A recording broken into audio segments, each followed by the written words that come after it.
이 말씀 그저 매일 습관처럼 듣는 말씀이 아니라 주님께서 우리의 생애를 사랑하셔서 오늘 꼭 주시는 말씀이다 이렇게 생각하고 하나님의 말씀으로 받으시기를 바랍니다. 오늘 본문 말씀은 좀 깁니다. 그런데 이 말씀을 읽고 제 설교를 줄이는 게 100번 나을 것 같아서요. 그 본문을 다 읽으려고 하는데 전장은 아니고요.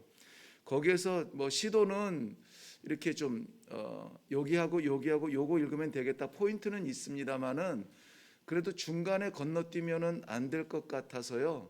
길지만 오늘 본문을 1절부터 12절까지 그렇게 같이 읽도록 합니다. 읽으면서 분명히 하나님께서 이 긴 본문을 읽게 하시는 그 이유를 우리가 깨달을 수 있을 것입니다. 에스겔서 제47장 1절부터 12절까지의 말씀을 우리 천천히 함께 합독하도록 합니다. 시작.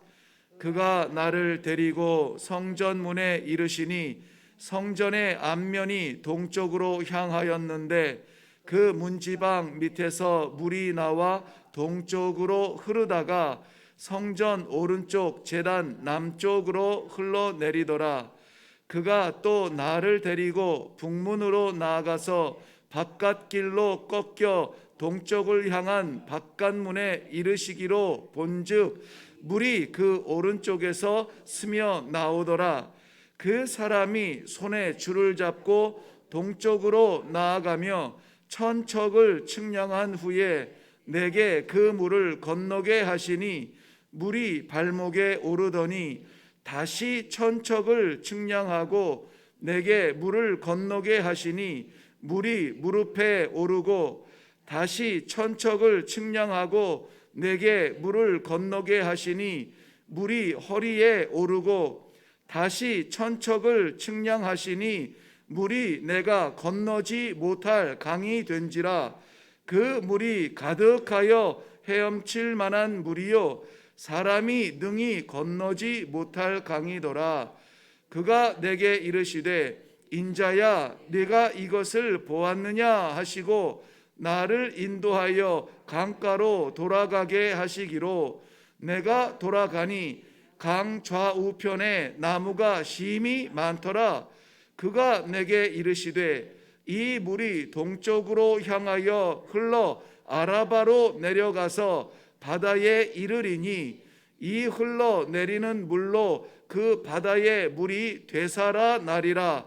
이 물이 이르는 곳마다 번성하는 모든 생물이 살고 또 고기가 심히 많으리니 이 물이 흘러 들어가므로 바닷물이 되살아 나겠고 이 강이 이르는 각처의 모든 것이 살 것이며 또 이 강가에 어부가 설 것이니 엔게디에서부터 에네글라임까지 금을 치는 곳이 될 것이라. 그 고기가 각기 종류를 따라 큰 바다의 고기같이 심히 많으려니와 그 진펄과 개펄은 되살아나지 못하고 소금 땅이 될 것이며 강 좌우 가에는 각종 먹을 과실나무가 자라서 그 잎이 시들지 아니하며 열매가 끊이지 아니하고 달마다 새 열매를 맺으리니 그 물이 성소를 통하여 나옴이라. 그 열매는 먹을만하고 그 잎사귀는 약 재료가 되리라. 아멘. 아멘이 저절로 되죠? 네, 이 말씀은 하나님의 모든 말씀이 다 귀하고 또 저희에게 언제나 생명되는 말씀입니다만은 제가 개인적으로 참 좋아한다고 해도 될까 모르겠습니다만은 참 좋아하는 본문 말씀입니다. 어떻게 보면은 제 삶에 대한 하나님의 가이드 같은 그런 이정표 같은 그러한 말씀이에요. 에스겔서에 두 가지 우리가 놀라운 환상을 기억하는데 하나는 에스겔 골짜기에서 마른 뼈들이 살아날 뿐만이 아니라 군대가 되었다라고 하는 이해할 수 없는 그 역사를 일으키신 하나님의 말씀과 오늘 본문 말씀도 마찬가지입니다. 오늘 본문 말씀을 우리가 읽음으로써 이미 하나님의 그 마음을 다 받은 줄로 믿습니다. 그런데 이 말씀 속에서 내게 도전될 만한 그런 하나님의 말씀을 다시 한번 묵상하고 기도하려고 합니다. 바벨론에 의해서 불태워지고 황폐해진 예루살렘 성전이 재건됩니다. 건물만 세워졌다고 성전이 아니라 그 안에서 어떠한 제사, 어떠한 예배가 드려져야 하는가에 대하여서 예배가 다시 회복되는 것을 말씀해 주셨습니다. 이제 47장과 48장에서 회복된 성전과 회복된 예배를 통한 하나님의 백성들의 새로운 땅을 분배받는 사건으로 에스겔서는 마무리가 됩니다. 그런데 이 회복된 예배와 이스라엘 백성들의 새로운 땅의 분배 사이에 마치 이 회복과 분배에 동떨어진 것을 연결해 주는 교량처럼 오늘 이 본문 말씀이 47장에 불쑥 등장하게 되는 것입니다.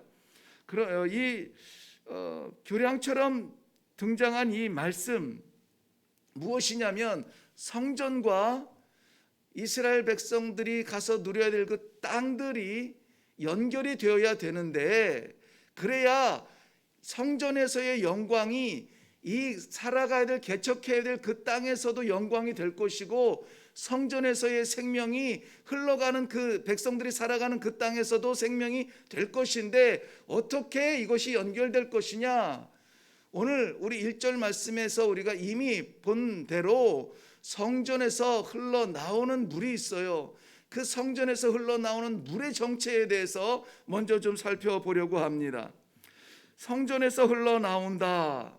저는 오늘 본문 말씀을 성전에서 흐르는 물이라 그랬습니다. 세 가지 중요한 이 요점이 여기 담겨져 있죠. 먼저는 성전이요, 그리고 물이 있습니다. 그리고 그것이 정체되어 있는 것이 아니라 어떻게 된다고요? 흘러나와야 된다는 거예요. 흘러나와야 된다. 성전 안에 그 좋은 물 생수가 고여 있는 것이 아니라 흘러나온다는 것이 오늘 중요한 포인트가 될 것입니다. 성전은 우리가 잘 아는 대로 하나님의 임재의 자리입니다. 광야 40년 동안 이스라엘 백성들 그 한 가운데 그 12지파가 각 4편 동서남북으로 나뉘어져서 3지파씩 나누어지죠. 그 중심, 핵심 가운데에 하나님께서 우리와 함께 하신다라고 하는 그런 가시적인 장소가 있었는데 뭐냐면 성막이었죠. 성막의 지성소에 임재하신 하나님, 낮에는 구름 기둥이 펴오르고 밤에는 불 기둥이 피어올라 이스라엘 백성들을 인도하셨습니다. 하나님이 움직이는 곳마다 그 백성이 그저 따라가기만 하면은 사는 것이었습니다.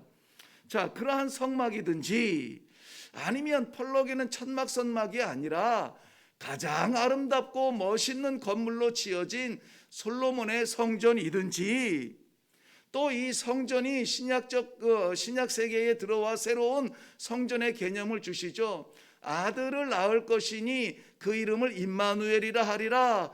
그 이름의 뜻이 뭡니까? 하나님이 우리와 함께 계시니라 라고 하는 뜻입니다. 바로 예수 그리스도를 말씀하십니다. 우리에게 영원한 생명 성전 되신 예수 그리스도일지라도 그렇게 된다. 예수님이든지 아니면은 또 이 시대에 우리가 널리 이해하고 있는 하나님, 성령 하나님께서 내주하여 주시어서 계시어서 함께 계시어서 임마누엘 하시어서 존재하는 이 땅에 존재케 하신 성전, 우리 성도들이든지 무엇이든지 좋습니다. 중요한 건 뭐냐면 하나님이 함께 하신다는 거예요. 함께 하나님이 계시는 그 자리가 성소라는 것입니다. 연약하고 내가 지금 많은 것으로 인하여서 불편하고 내가 소망이 없는 존재인 것 같고 무너졌으며 병들었으며 나이가 늙어서 기력이 없으며 그렇습니까? 그 안에 하나님이 함께 계시면 성전이요, 하나님이 함께 계시면 하나님의 기쁨 내주하여 주시는 자리가 되는 줄로 믿습니다. 아무리 화려하게 지은 그러한 건물 속에서도 하나님 안 계시면은 그저 무너질 것밖에 아닙니다. 그러나 연약하여도 부족하여도 그 안에 하나님이 계시면 어떤 상황에서도 찬송할 수 있는 성전 되심을 믿습니다. 이거 오늘 내용 너무나 중요하고 좋아서 제가 차분하게 하려고 하는데 잘 안 되네요. 너무나 중요한 말씀이에요. 사랑하는 성도 여러분, 오늘 우리는 하나님께서 내주하여서 임마누엘 하시는 성전의 존재요, 성전의 가치요, 성전의 역사를 나타내는 귀한 복된 하루가 되시기를 주님의 이름으로 축원합니다. 이 성전에서 물이 흘러나와요. 물이 흘러나옵니다. 물이라고 하는 것은 성경에서 몇 가지 이렇게 해석을 같이 합니다만은 중요한 것은 하나님의 말씀이요, 또 이 물은 곧 생명이라고 했습니다.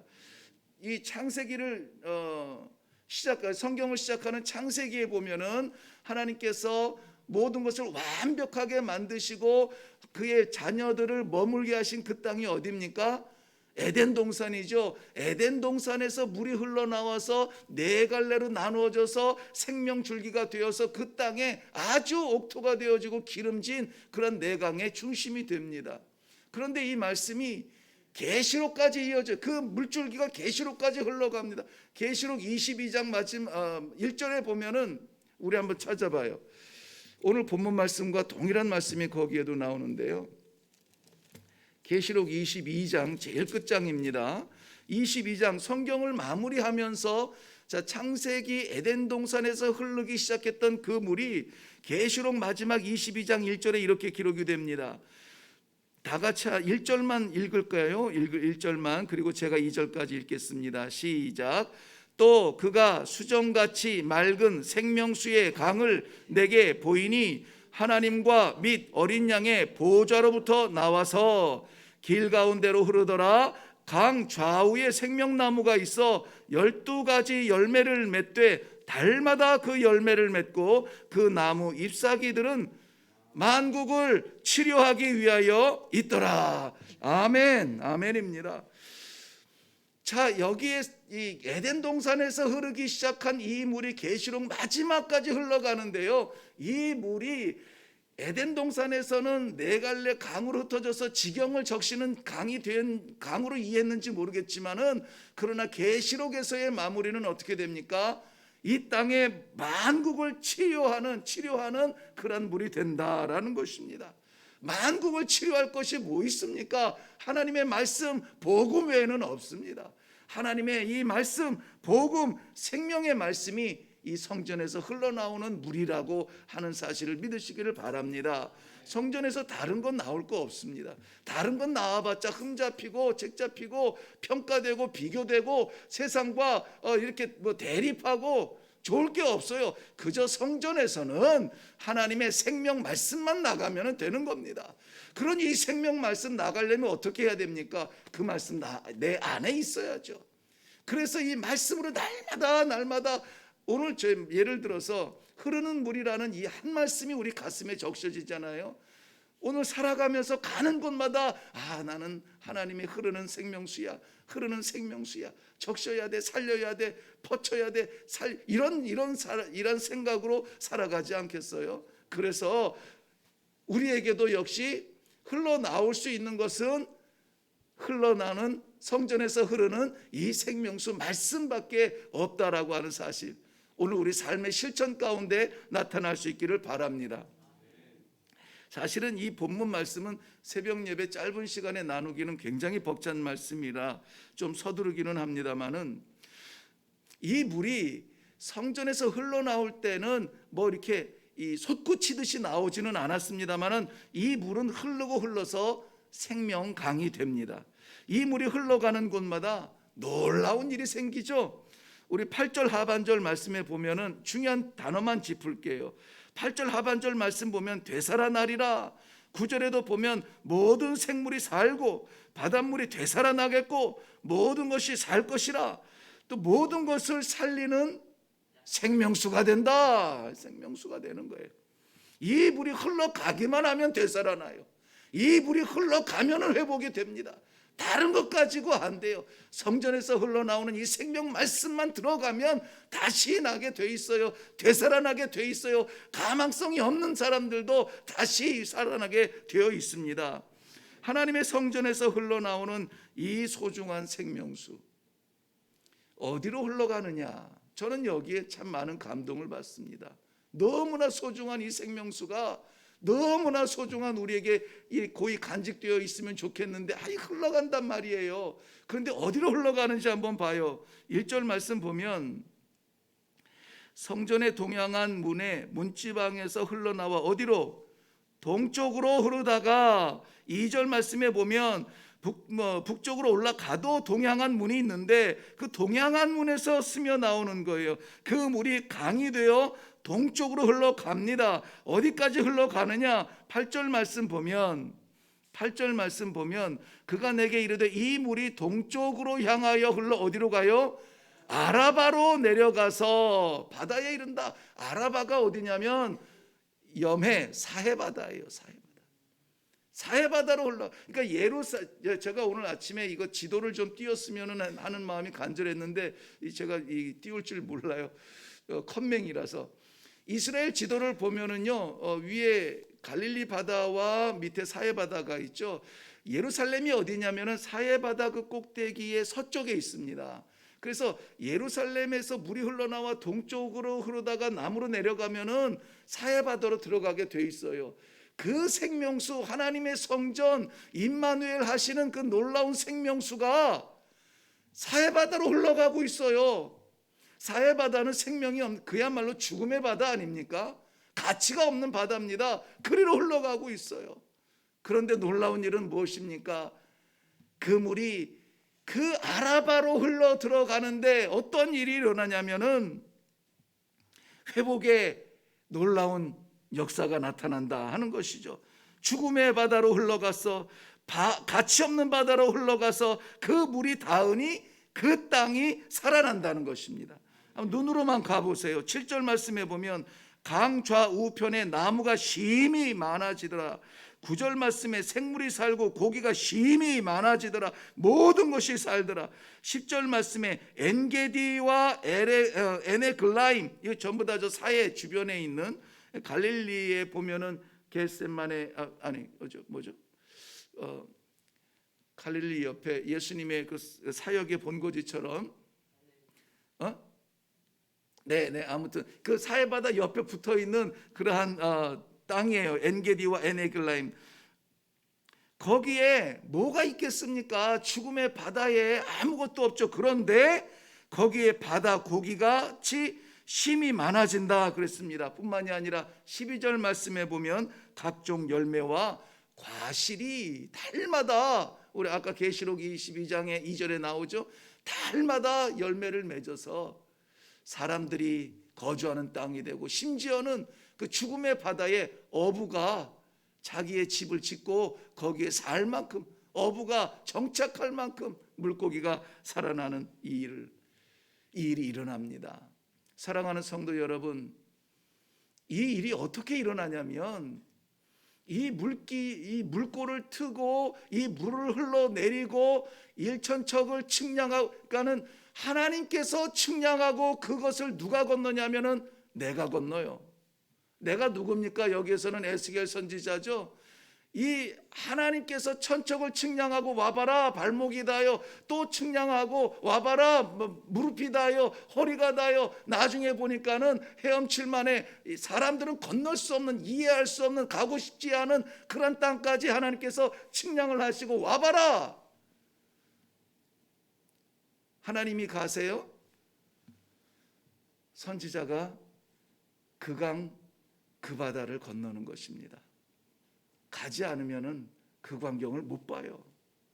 어떻게 사해바다 죽은 땅에서 생명 열매 주렁주렁 메어 달리며 그 어부들의 그물에 물고기가 바다에서 그 많은 바닷물 물고기처럼 거치는지 볼 수가 없습니다. 사랑하는 성도 여러분, 오늘 우리가 그 일을 해야 해요. 우리가 가는 자리에는 이 성전에서 이 아침에 이 말씀을 받고 이 생명의 복음을 받고 저 문을 마치 생명수 흘러가듯이 흘러내려가야 됩니다. 어디로요? 가치 없는 곳으로 가십시오. 상관없는 곳으로 가십시오. 죽음의 땅이라도 가십시오. 복음이 갈 때에, 내가 가면 헛거지만 복음이 갈 때에는 생명이 살아날 겁니다. 가서 말씀 주시고, 가서 기도하시고, 가서 하나님의 생명을 나누십시오. 그럴 때에 오늘 우리의 발이 닿는 곳마다 주의 복음이 선포될 것이며, 우리 마음 닿는 곳마다 복음의 기회가 생길 것입니다. 이 선교적 기도가 이 아침에 있기를 바랍니다. 내가 갈 수 있는 자리가 아니라 갈 수 없는 자리까지 하나님이 줄자로 재시고 측량하시고 우리의 마음의 거리를 재주시면 가야 돼요. 아프리카를 품으세요. 남미를 품으세요. 중국을 품으세요. 몽골을 품으세요. 인도를 품으세요. 내가 갈 만한 땅이 아니라 하나님께서 측량하시는 그 땅까지 우리가 마음껏 헤엄쳐 건너갈 수 있는 선교적 삶이, 그리하여서 살아나는 생명을 바라보는 귀하고 복된 하루가 되시기를 주님의 이름으로 축원합니다. 기도하겠습니다. 오늘도 여지없이 하나님께서는 저희들에게 이 생명 말씀을 부어주셨습니다. 이것이 우리 가슴에 고귀하게 담겨 있는 것이 아니라 진펄과 개펄처럼 넘쳐 흐르지 아니하고 고여 있다가 죽은 바다 되지 아니하도록 하나님 오늘도 흘러가게 하시니 감사합니다. 이제 기도를 마치며 기도 가운데 능력을 받아서 저 문을 나설 때에 하나님 아버지 이끄시는 대로 순종하여 나아가서 주의 복음 증거하는 생명수 역할을 감당하게 하여 주시옵소서. 감사드리오며 예수님 이름으로 기도하옵나이다. 아멘. 네, 오늘 말씀의 제목 말씀드린 것처럼 성전에서 흐르는 물이라 하였습니다. 우리는 받는 것에 너무나 익숙하지 않나요? 이제는 흘러가야 합니다. 우리의 걸음이 흘러가고 우리의 생각이 흘러가고 우리의 마음이 흘러가고 이 흘러가는 생명수 이 강줄기를 내가 측량하지 않았다는 것을 기억하세요. 하나님께서 측량하시고 우리더러 오라고 하십니다. 오늘도 하나님께서 인도하여 주시는 대로 우리 생각과 판단에 맡기지 마시고 순종으로 흘러가서 우리가 닿는 자리마다 임마누엘의 놀라운 역사로 말미암아 생명이 살아나고 죽었던 심령들이 살아나고 불가능이 가능해지는 놀라운 그러한 축복의 땅이 되게 해달라고 이 시간에 우리를 사용하여 주옵소서. 이 시간에 우리 한번 기도하고 그리고 그 땅을 향하여서 흘러 나아가겠습니다. 기도하겠습니다.